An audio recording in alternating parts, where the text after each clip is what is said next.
Hi Vishnavi. Good evening sir. Very good evening. Introduce చేసుకున్నానా? నా పేరు వైష్ణవి.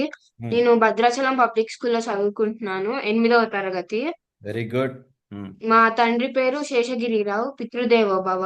మా తల్లి పేరు మాధవీలత, మాతృదేవో భవ. నాకు ఈ శ్లోకాలు నేర్పించిన గురువు పేరు జ్యోత్స్నా మ్యామ్, ఆచార్య దేవో భవ. Very good. అన్ని జేసెస్లో 18 శ్లోకాస్ వచ్చేసినాయా? వచ్చేసినాయి సార్. సరే. సేదంతి మమగాత్ర అని శ్లోకం చెప్పాము. सीदन्ति मम गात्राणि मुखं च परिशुष्यति वेपथुश्च शरीरे मे रोमहर्षश्च ఛాయతే. ఏమైంది? దీని మీనింగ్ ఏంటి? శ్లోకం మీనింగ్? అర్జునుడు కృష్ణుడికి, నా అవయవాలు వణుకుతున్నాయి, నోరు ఎండిపోతుంది మరియు చూడు, శరీరంలో స్ట్రైట్గా నా చూడు, నా ఇంకా అటు ఇటు కిందకి చూడనట్టు. అవయవాలు మరియు ఎండిపోతాయి. మరియు శరీరంలో నా రోమ హర్షాలు కదులుతున్నాయి అని చెప్తాడు. ఓకే. ఎందుకు? ఏమైంది అర్జునుడికి? అర్జునుడు యుద్ధంకి వెళ్ళడానికి భయపడుతున్నాడు. ఎందుకు? చేతకాక యుద్ధం చేయటం, లేకపోతే ఎందుకు? ఆ యుద్ధం చేయడానికి అటువైపు ఇటువైపు వాళ్ళ బంధువులే ఉన్నారు కాబట్టి భయపడుతున్నాడు. అంటే బంధువులతో యుద్ధం చేయకూడదని మరి యుద్ధానికి ఎందుకు వచ్చాడు? ముందు చేద్దామని వచ్చాడు కానీ తర్వాత దాని కాన్సిక్వెన్సెస్ ఆలోచించి భయపడుతున్నాడు. భయపడ్డప్పుడు ఏం జరిగింది? ఫస్ట్ ఇంటలెక్ట్ దెబ్బతిన్నది. ఫస్ట్ మైండ్ తర్వాత దెబ్బతింది. ఫస్ట్ భయపడంగానే ఏమైంది జరిగింది? పంచకోశదాల్లో 5 లేయర్స్ పేర్లు చెప్పు ఒకసారి. ఫిజికల్ లేయర్, ఉమ్, వైటల్ లేయర్, మైండ్ లేయర్, ఉమ్, ఇంటెలిజెన్స్ లేయర్, బ్లిస్ లేయర్. ఒకటి చూడంగానే నీలో ఒక భయం ఏర్పడింది అనుకో ఒక వ్యక్తికి. అప్పుడు ఏ లేయర్ దెబ్బతింటుంది ఇమ్మీడియట్గా? ఇంటెలిజెన్స్ లేయర్, మైండ్ లేయర్ దెబ్బతింటుంది. ఫస్ట్ మైండ్ దెబ్బతింటుంది. మైండ్ దెబ్బతినగానే ఇమ్మీడియట్గా ఏ లేయర్ క్లోజ్ అయిపోతుంది? Intelligence layer, intelligence layer. ఆ తర్వాత వైటల్ లేయర్. ఇది హార్ట్ వైటల్ బీట్ లేయర్, పెరిగిపోతుంది, టెన్షన్ క్రియేట్ అవుతుంది. తర్వాత క్రమక్రమంగా physical layer. Physical so layer. అర్జునుడికి మైండ్ ఫస్ట్ ఇది చేయడం కరెక్టా కాదా డౌట్ వచ్చేసింది, బాధ వేసింది. అమ్మో, ఎందుకు ఇంత ఇంత యుద్ధం, చాలా మందిని చంపేయడం అని తన మీదకి ఒక్కసారి ఎప్పుడైతే మనకి డౌట్ వచ్చిందో, భయం ఏర్పడిందో మనసులో, దాని యొక్క కాన్సిక్వెన్స్గా తన ఫిజికల్ బాడీ అంతా పనిచేయలేదు. సరే, వెరీ గుడ్. కుతస్త్వా ఏంటి? ఈ శ్లోకం స్పెషల్ ఏంటి? కుతస్త్వాకష్. ఈ శ్లోకం స్పెషల్ ఏంటి? కుతస్త్వా కష్మల విధం. ఇది భగవంతుడు భగవద్గీతలో చెప్పిన మొదటి శ్లోకం. మొదటి శ్లోకం. ఓకే, రెండో అధ్యాయంలో రెండో శ్లోకం. బట్ భగవానుడు చెప్పిన మొట్టమొదటి శ్లోకం భగవద్గీతలో. చెప్పండి, శ్లోకం చెప్పేసి. కుతస్త్వాకష్మలమిదం విషమే సముపస్థితం అనార్యజుష్టమస్వర్గ్యం అకీర్తికరం అర్జున. ఏంటి మీనింగ్ ఏంటి? ఏం చెప్పాడు భగవానుడు అర్జునుడికి ఫస్ట్ ఫస్ట్? నువ్వెందుకు ఇలా చేతగాని వాడివి అయిపోయావు అర్జున? ఇది నీకు సరికాదు. నువ్వు ఎందుకు? ఇది నీకు అనార్య చూస్తున్నా. స్వర్గానికి చెప్పు. కరెక్టే. ఇది స్వర్గానికి దారి చూపడమే కాకుండా అకీర్తిని కలిగిస్తుంది అర్జున అని చెప్తాడు. దారి చూపదు చూపదు. అంతకు పైగా నువ్వు ఒక వీరుడివి, నువ్వు ఇలా వచ్చి యుద్ధం ఆగవద్దు అంటే అకీర్తి వస్తుంది.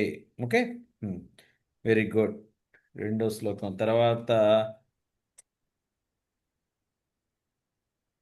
యజ్ఞదాన శ్లోకం గుర్తుందా? యజ్ఞదాన తపః కర్మ న త్యాజ్యం కార్యమేవ తత్ యజ్ఞో దానం తపశ్చైవ పావనాని మనీషిణాం. నేను మీనింగ్ ఏంటి? ఏమేం చేయాలి ప్రతి మనిషి? యజ్ఞ దాన తపః అంటే సాక్రిఫైస్, ఉమ్, చారిటీ, ఉమ్. ఇంకా ఆస్టెరిటీ. ఈ మూడు ఎప్పుడు అబాండన్ చేయకూడదు. అవార్డింగ్ చేయకూడదు. ఇవి చేయడం వలన మన మనకి పవిత్రత కలుగుతుంది. ఈ చేయకపోవడం వల్ల చేయాలా, చేయటం వల్ల సరి చేయట్లేదు. చేయడం వల్ల పవిత్రత మనిషికి కలుగుతుంది. పావనాన్ని మనీషినాం. ఈ మూడు చేయడం వల్ల. అంటే యజ్ఞం అసలు ఎవరి కోసం చేస్తారు? యజ్ఞం అంటే ఏంటి? ఎవరి కోసం చేయాలి?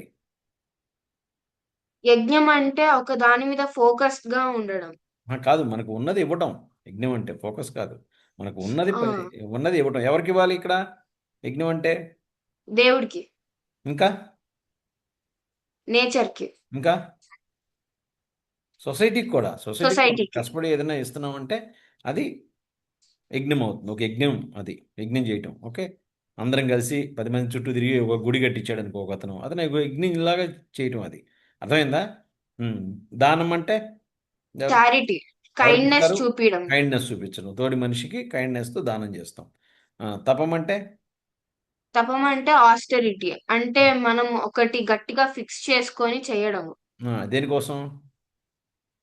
మన సెల్ఫ్ కోసం. మన డిసిప్లిన్డ్‌గా ఒకటి అనుకుని చేయటాన్ని తపస్సు అంట. ఈ 3 చేయడం వల్ల కరెక్ట్. నువ్వు చెప్పినట్టుగా మనసుకి పవిత్రత పవిత్రత వస్తుంది. కలుగుతుంది. మనిషికి పవిత్రత అనేది వస్తుంది. Very good. ఆయుసత్వ. ఆయుః సత్వబల ఆరోగ్య సుఖ ప్రీతి వివర్ధనాః రస్యా స్నిగ్ధ స్థిరా హృద్యాః ఆహార సాత్విక ప్రియాః. హ్మ్. చెప్పు మీనింగ్ ఏంటి? సాత్వికమైన ఫుడ్ గురించి దేని గురించి చెప్తున్నారు భగవంతుడి? సాత్విక్ మంచి ఫుడ్ తినడం కోసం, మంచి హ్మ్. వాళ్ళు మంచి ఫుడ్ తినాలి. సాత్వికమైన ఫుడ్. ఈ సాత్వికమైన ఫుడ్ లక్షణాలు ఎన్నున్నాయి? 6 ఉన్నాయి. ఏవేంటి? ఆయువు, హ్మ్. సత్వము, హ్మ్. బలం, హ్మ్. ఆరోగ్యం, హ్మ్. సుఖం, ప్రీతి. హ్మ్. అంతే 6 వివర్ధనః అంటే పెరుగుతుంది అని. అంటే ఏంటి ఆయువు మీనింగ్ కూడా చెప్పేసే పక్కనే. ఆయువు అంటే? ఆయువు అంటే మన ఇంక్రీజ్ లైఫ్ స్పాన్ పెరుగుతుంది. అవును. సత్వం అంటే ప్యూరిటీ, హ్మ్. బలం అంటే స్ట్రెంగ్త్, హ్మ్. ఆరోగ్యం అంటే హెల్త్, హ్మ్. సుఖం అంటే హ్యాపీనెస్, హ్మ్. ప్రీతి అంటే సాటిస్ఫాక్షన్. Very good. అలానే ఈ సాత్వికమైన ఫుడ్‌కి ఆయన క్వాలిటీస్ ఎన్ని క్వాలిటీస్ ఉంటాయని చెప్పారు భగవానుడు? 4 క్వాలిటీస్ ఉంటాయి. ఏవేంటివవి? రస్య, హ్మ్. స్నిగ్ధ, స్థిర, హృద్యాః. అంటే? రస్య అంటే జ్యూసీ ఇంకా టేస్టీగా ఉండడం. ఆ! స్నిగ్ధ అంటే సూతింగ్ గా ఉండడం. స్నిగ్ధ సూతింగ్‌గా ఉంటాం. ఓకే. రైట్. స్థిరం అంటే హ్మ్. ప్లీజింగ్ గా కావాల్సినవన్నీ ఇవ్వటం. ఉండడం, అంటే నౌరిషింగు, నౌరిషింగ్ గా ఉండడం. హోల్‌సమ్‌గా ఉంది. మంచి స్థిరమైనటువంటి ఓకే. హృద్యాహ హృద్యాః అంటే ప్లీజింగ్ టు ది హార్ట్, తినడానికి ఆనందం వచ్చింది. ఆనందం. ఈ 4 క్వాలిటీస్ ఉన్నటువంటి ఫుడ్‌ని సాత్వికమైనటువంటి ఫుడ్ అని మనం సాత్వికమైన ఫుడ్ తినాలా? ఈ రాజసిక తినాలా అప్పుడప్పుడు? సాత్వికమైన ఫుడ్ తినాలి. ఎప్పుడైనా రాజసిక తినొచ్చు. ఏ ఫుడ్ అస్సలు తినకూడదు? Junk food. అదే దాన్నేమంటారు భగవానుడు భగవద్గీత లాంగ్వేజ్‌లో? ఏ type of food? Tamasa. Tamasa food గుర్తులేదా? తామస ఫుడ్ అస్సలు తినకూడదు. ఓకేనా? హ్మ్. నెక్స్ట్ అభయం సత్వ సంశుద్ధి. అభయం సత్వ సంశుద్ధిః, హ్మ్. జ్ఞానయోగ వ్యవస్థితిః, హ్మ్. దానం దమశ్చ యజ్ఞశ్చ స్వాధ్యాయస్తపార్జవం. ఏం చెప్తున్నారు ఇందులో భగవానుడు?